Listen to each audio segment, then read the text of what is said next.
Chad Daybell was the leader of a small doomsday cult. He created a following after publishing a series of books about his near-death experiences. He would often attend prepper conventions of people preparing for the end times. He was a Mormon who was kicked out of the church because of his extreme beliefs. While attending a prepper convention, Daybell was approached by a blonde-haired, blue-eyed fan named Lori Vallow. The two hit it off and started having an affair. Both were married, but soon both their spouses would be dead, as would Lori's children, JJ and Tylee. Chad and Lori then quickly got married in Hawaii. Eventually, people in their lives caught on to what was happening. There was an intense investigation and search for the missing children. They were found buried in Chad's backyard. Then, the body of Chad's wife was exhumed. What followed were 2 trials and the convictions of Chad and Lori for the murders of JJ, Tylee, and Chad's wife, Tammy, who was murdered in their home. Now, that home has been sold, and tonight, we go inside with Nate Eaton from the East Idaho News to take a look at the place where the leader of the doomsday cult, Chad Daybell, raised his family and murdered his wife. I'm Benny Politan. Thank you so much for joining us tonight here on Closing Arguments. And we've got a big hour in store for you. Red tie, you know it's verdict day. But first, I want to talk about Chad Daybell. And how did that whole story start? The beginning was a search for missing children, JJ and Tylee, the children of Lori Daybell. Now, the search started for JJ because his grandma and grandpa missed him, and they knew something was wrong, so there was a wellness check. Then it turned into Lori disappears, and she just, you know, vanishes. They track her down. She's not saying anything about where these children are. And then their bodies are discovered, buried in the backyard of Lori's new husband, the prophet, Chad Daybell. And at that point, everyone's worst fears were coming true in all of this. But the story got bigger and bigger. The death of Chad's wife, Tammy. She was murdered in her own home. Could you imagine, like, your home, this is where you raise your family with your husband, and your life is taken by your husband in that home? So tonight we're going to take a look inside of that home, because we've never done that. Nate Eaton from EastIdahoNews.com is going to join us in just a minute. But first, I want to show you what he did, because he's the one who's been covering the story from the beginning, first of all, but also on the property and in the house. Let's take a look. Well, here we are outside Chad Daybell's former home in Salem. This is actually the closest that I'll ever get to the home. I did go up to the door one time early on when the case was still active, and there was a sign on the door that said no media. And the new owners have invited me to come and go through it with them, and I'm here with Erica, my wife. As you can see, right now there's no trespassing signs on the fences. There's a few around the property. They don't want people coming and going here. But it's a busy road. Let's just show. I mean, this is a busy highway. For those of you that haven't been out here, of course, right now there's not a lot of cars coming and going, but the speed limit out here is 50 miles an hour, and it's on a busy intersection, so there's folks coming, there's drivers coming each way. While we come out here, to give you an idea, so this is Chad's home. Right over here was Chad's home. And Emma, his daughter, on the day that Chad was arrested, was staying over there. So you heard a lot during the trial about the kitty corner property. It's right there. So, you know, it's about a 1 or 2 minute walk to get over there. And this driveway is where Chad Daybell was parked. Come on up here, honey.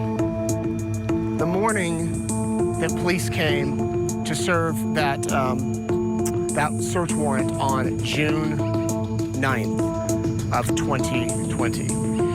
If you look over here, I don't know how well you can see, and I don't know what the shrubbery was like that morning, the branches, but that tree right through here, underneath that tree is where, or near that tree is where JJ was found. So in court, we heard multiple people testify that Chad was in the car, probably right here where I'm standing, and was looking over his shoulder back there. If this big tree right here didn't have the hanging branches at the time, he would have a perfect shot to see what was happening back there. Right over here was where the fire pit is, on the other side of this fence. And that's where they found the remains of Tylee, and then JJ was further back. Tammy normally parked on this driveway. So can you see that now? So people testified that Alex Cox, according to his cell phone data, likely parked his truck down this street. So we'll keep walking.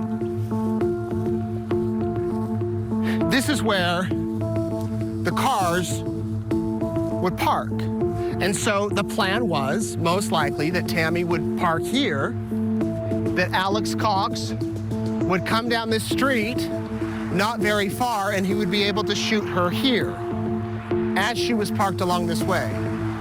That's not what happened that night, that October 9th of 2019. She didn't park here, but Alex Cox was still parked down there. Instead, she parked around the side of the house. So when the plan didn't go as planned, Alex Cox, I'm assuming here based on testimony, likely came running across this property to shoot at her over on this driveway.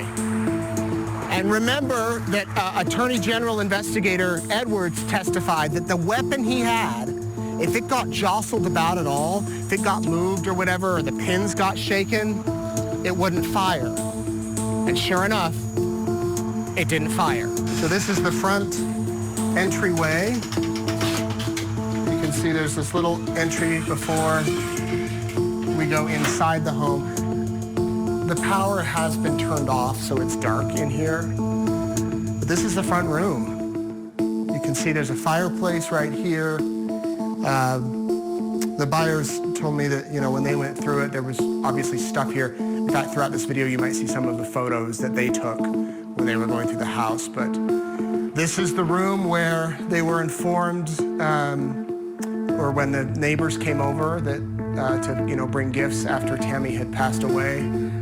This is where Chad was. And this is where their son Garth was. Of course, Emma didn't live here at the time, but the day after, a few days after Chad Daybell was arrested, Emma and her son, her husband, Joseph Murray, moved into the home. So they took possession of it. And so they've been living here for the past 4 years. So we'll just walk through this, again, the front room. You can see there's some light fixtures that probably came with the house and lights on the wall. It is an older home. And then did you show the fireplace, honey? Older fireplace here. It looks like this is white rock. And if we go down here, the hallway, I'll tell you, it's much smaller than the photos, in my opinion, much smaller than the photos showed us in the court. I mean, this is pretty narrow hallway. Yeah, there's a bathroom.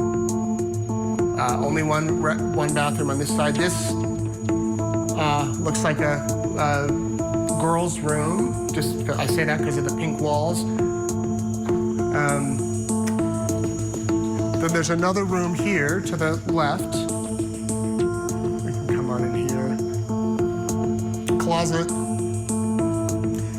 Now, this next room is the master. And this is the room where Tammy Daybell was murdered.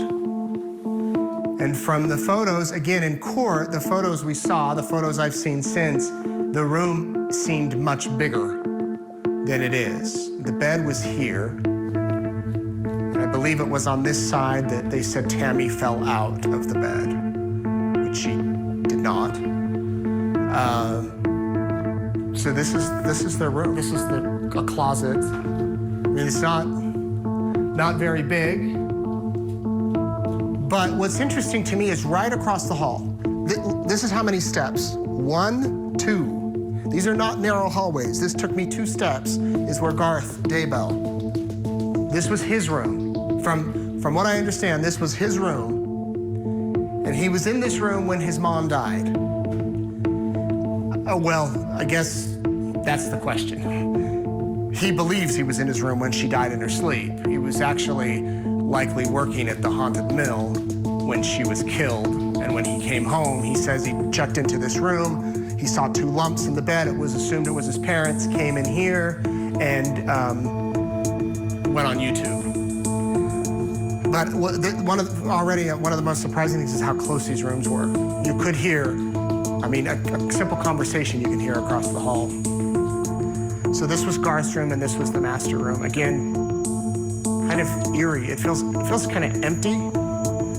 And if someone was coughing, I imagine you would be able to hear them very loudly. Right. With that span. Being so close. And I mean, the walls are, I guess there is some space here, but this is a closet. But I mean, you would hear it. So this is where Tammy Daybell took her last breath. So we'll walk down here to the kitchen area. Again, there were photos given to us that kind of show what it looked like. This is the kitchen. Come over here, and I don't know how well you can see with the light, but if you look out this window, you can see the pasture, you can see the outbuildings, the red barn area. You can see where those bodies were buried.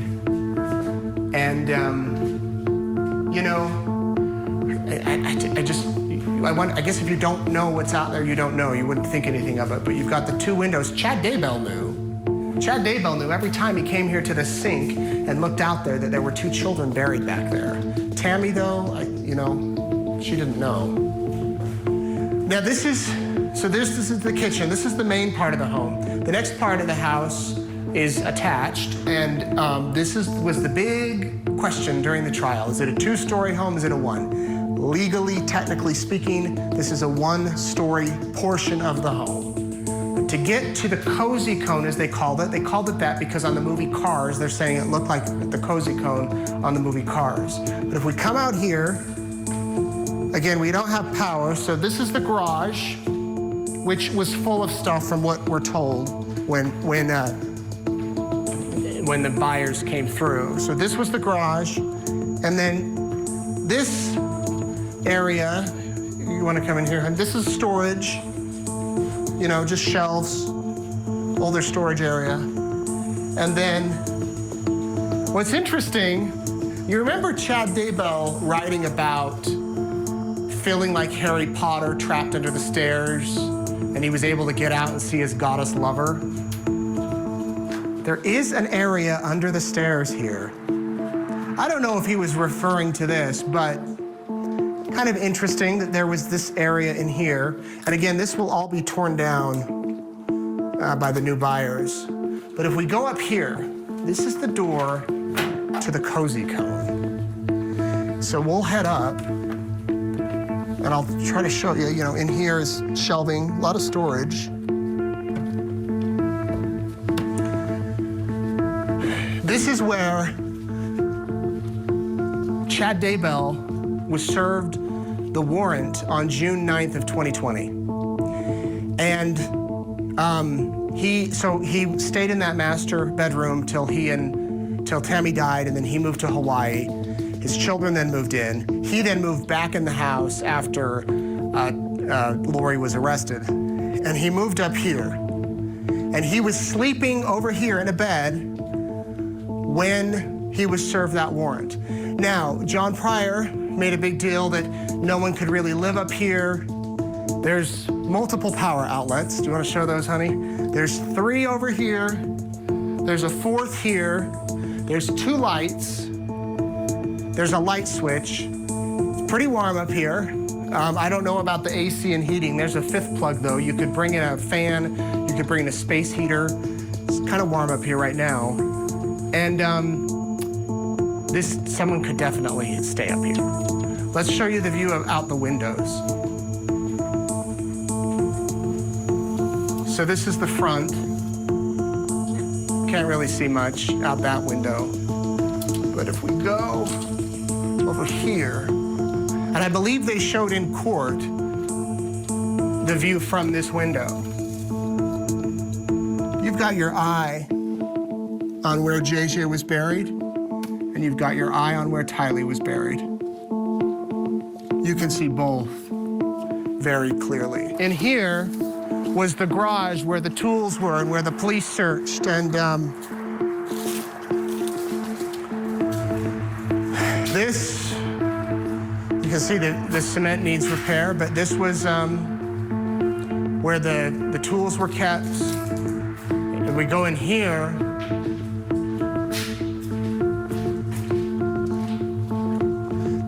The new owners tell me that when they came, this said Spring Creek Books. This may have been where they stored the books and kind of ran the business. There was signs and it was stacked with books. And an interesting sign that was here, probably from before Chad's time. This is calf heaven. Idea is to preserve life. It is not easy but a fun challenge. God be with us. Thanks. I don't know what that means, but the owners tell us that this sign was over there, and when they came, it was moved. To give you a frame of reference, she was here, and JJ was right over here. And they found JJ first. So when they found him, everybody kind of stopped, went over there, realized they had found him, called the coroner. Chad was arrested down the street. They worked to remove him, and then the focus changed to right here. I don't know about you, but for me, this is eye-opening and now sort of completes the picture of what you imagined during the course of those trials. Let's bring him in. Joining me tonight, news director for East Idaho News, Nate Eaton. Nate, great work. Way to tell the story to us, but also incredible videography by your wife as well, like capturing those, the way she captured those images. Let me ask you this. When you're inside the house and you're in that master bedroom, do you think there's any chance that Garth was there at the time of the murder? From being inside, is that even possible? If someone struggled for half a second, that you wouldn't notice some level of commotion going on there? That's a good question, Vinny. You know, he worked at a haunted house near the home, and Tammy died on October 19th, so, 11, 12 days before Halloween. He says he was there till really late, midnight, 1 o'clock. It's possible he came home, looked in the bedroom, thought he saw his mom and dad in the bed. His mom could have been killed by then. There was a question that came up of maybe Chad Daybell wasn't even at the house when he returned home. If Tammy was killed while he was at work, did Chad Daybell stay in that bed the entire night with a dead body? When did it happen? And these are all questions. I went through the house again yesterday with investigators who had never been back since June of 2020. These are questions they have too, and they were able to, let me know their thoughts about what may or may not have happened. Garth testified that he wasn't there, that when his mom died, or that she died in the middle of the night when he was in his bedroom. But there's that murky timeline there, Vinny, that we may never know. So how about Alex Cox? Is there a way, again, from being inside the house, that Alex Cox could get into the house while Chad's there with his wife and she wouldn't notice? Do you believe that it's possible that Alex Cox could have been in the house that night? Absolutely. Absolutely. We know that his cell phone was at a church about 3 miles away. Well, I should say 3 minutes away. And it stopped pinging around 10:45 that night for about 45 minutes, I believe. So realistically, Chad Daybell could have left the home. Tammy could have been in bed. They know that she was in her bed playing on her phone, playing a game on her phone. They've pulled the data. Chad could have left the home. It's a 3-minute drive to the church, picked Alex up, brought Alex back to the house. If Tammy Daybell's in the home and it's dark, she's in her bed, she could have easily, been smothered right there. Alex could have come in the home with Chad, smothered, her in the bed. She would have never known. Chad then could have taken him back to the church. And sure enough, within the hour, his cell phone starts to ping as he's back on a highway driving toward Idaho Falls away from the area. And that timeline takes Garth out of the house because he's working during that window of time. Correct. Yeah, he said he didn't get home till around midnight, 1 o'clock. Wow. So let's talk about the house and where the children are buried. We believe that is this taking place when Tammy's not there and Tammy is somewhere else? Like how is it possible? Because everything's so close to each other. I would think if you're in the house and someone pulls up on the driveway, you're going to hear it, you're going to notice it. Right. Well, as far as the kids, I don't think the kids were ever inside the home. If you look at that property, what surprised me is how many entrances to the back pasture area there are. 3 gates, easy access. If you have a pickup truck like Alex Cox did, and the first person to die was Tylee, and there's these outbuildings, these sheds, which you can see there, that red building, that's one of the outbuildings that are there. You could have easily taken a body back there, stored the body. I don't think Tammy Daybell was going back into the pasture a lot. She was a school librarian supporting the family. So she's probably leaving the house around 7:30 in the morning, getting back around 4:30. It's the fall. It gets dark here around 5:30. She's preparing dinner for her family. So, you know, it's possible that the day that Tylee, the last time she was seen, and the day that she was burned on that property, Alex Cox could have shown up right after Tammy went to work. They could have started to burn her body. Chad Daybell sent that text about how he shot a raccoon and he was going to bury it in the property and disposed of her there. And then with JJ was wrapped in plastic and duct tape. Alex Cox could have simply pulled his pickup truck back there. Chad Daybell could have already had a hole dug. They could have simply put his body in the ground, covered it with dirt, and left. Yeah, and she's at work supporting the family. Wow. Right. All right, Nadine's going to stay with us. We've got more coming up. The demolition of the house. You're going to see the murder house get knocked down, plus coming up next hour. Tonight on Vinnie Politan Investigates, the tragic story of 13-year-old Madeline Soto, sexually abused and murdered allegedly by her mom's boyfriend, Stephen Stearns. And now we are looking at Stearns' police interview as police confront him with pictures from his phone of Stearns sexually abusing Madeline. We investigate. Join Court TV's Vinnie Politan In every story, in every trial, every case, there's at least 2 sides to it. to dive into the latest Oh my God. and breaking true crime stories This was a very targeted, very personal attack. inside I've never seen that in Discovery. I've been incarcerated 3 years. and outside of the courtroom. She's a psychopath. Now, let's look at the other side of all of that. Vinnie Politan Investigates tonight, 9/8 Central, only on Court TV.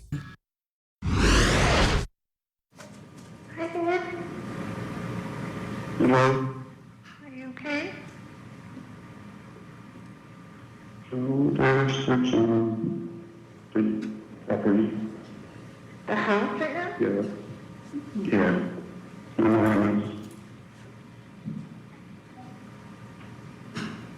So my friends will be talking to you. Okay. What, are they in the house? No, they're out in the property. Are they seizing stuff again? They're searching. Chad Daybell's last few moments of freedom there on the phone with his wife, Lori Daybell, who was in jail at the time. They're searching the property, they find the children, and it's game over for Chad Daybell. Well, guess what happened? The home where Tammy Daybell was murdered, right next to the property where the children were found, demolished. And Nate Eaton from EastIdahoNews.com was there for it. Take a look. We are out here at Chad Daybell's property, and it is being demolished. I'm going to turn this around.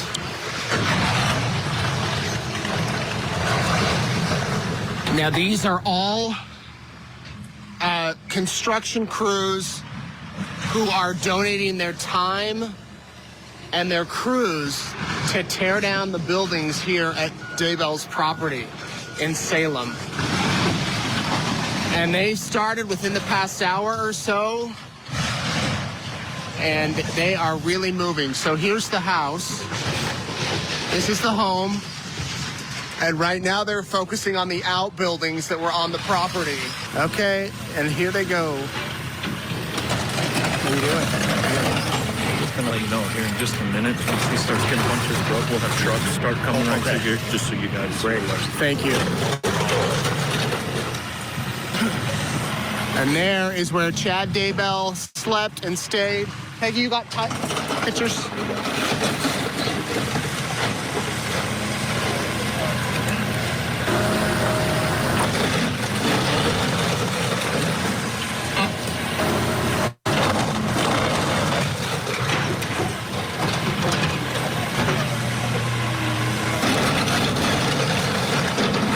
That's the cozy cone where Chad Daybell likely had hundreds of conversations with Lori Vallow when she was in jail. They would text each other, well, not text each other, they would call each other. They would communicate back and forth with each other. And you can see behind me that that area has been flattened. And there's the house where Chad Daybell stayed, wrote his books, made plans for his future after he killed his wife, Tammy Daybell, and killed 2 children and buried them on this very property in Salem, Idaho. Just 5 years ago, Tammy Daybell was a devoted wife, worker, mother who hung laundry on that very line behind me. And now the home where she lived with her family is being destroyed. Everything has been cleared, flattened. You think about everything that happened in this home, the good times before all of this, the good times with many families over generations. How many dinners were served here, Christmas gatherings, birthday parties, visits, sleepovers, and then a site of such horrific evil. And now it's crumbling to the ground.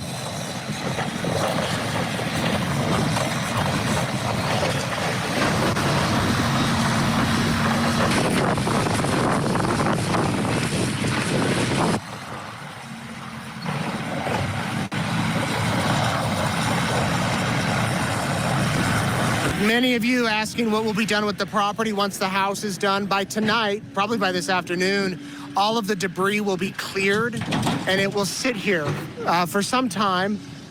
The new owners are trying to make plans for what's next.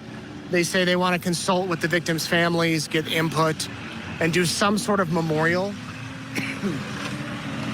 So that's kind of the plan for now. They're moving so efficiently, these guys. What they're doing is they have multiple trucks lined up, and when they bring up the debris, they're piling it, and then they're loading it in the trucks, and then the trucks are taking it to a recycling center that will go through all of the debris and recycle what they can and then destroy the rest of it. But remember, all of these guys are doing this out of their own, generosity. These companies are volunteering their time and their manpower and their machines and their tools and their equipment, all of it to help here at the property. And still with me, news director for EastIdahoNews.com, Nate Eaton. Nate, you know what really strikes me? And I'm not from that part of the country. Haven't been there, but need to get there, right? The contrast between the good and the evil, right? The evil that took the lives of those 3 innocent people, 2 children and a devoted mother and wife. And then the good the new owners concerned about the victims, not just about turning a profit, the people who donated their times. Talk to me a little bit more about the big picture, like this story in that community. Oh, it's huge, Vinny. There were people driving by all day, stopping to take photos, some getting out of their cars with tears running down their faces. This was a home that has been there for generations. Before the Daybells lived there, this was the gathering place in the neighborhood where kids would get together to play softball, kickball. They'd have popsicles on summer nights. It was a fun place. It was a great place. And then it turned into such horror. So the neighbors, they knew it needed to come down. They wanted it to come down, but it's still just a mix of emotions across the board. All of those guys out there volunteered their time, their machines, their gasoline. They spent the entire day tearing down that property and didn't get a penny for it. I mean, that shows you the community coming together for a stack of pizzas showed up for the construction workers. The couple that bought this, who wants to be anonymous, they started a nonprofit simply so they could buy it. And within 2 weeks of finalizing the purchase of the home, it's torn down. So it is, trying to make the best of a really horrible situation while still looking for the good that can come out of this tragedy. I don't know if you've spoken to them recently, but how about Tammy's family? How are they doing?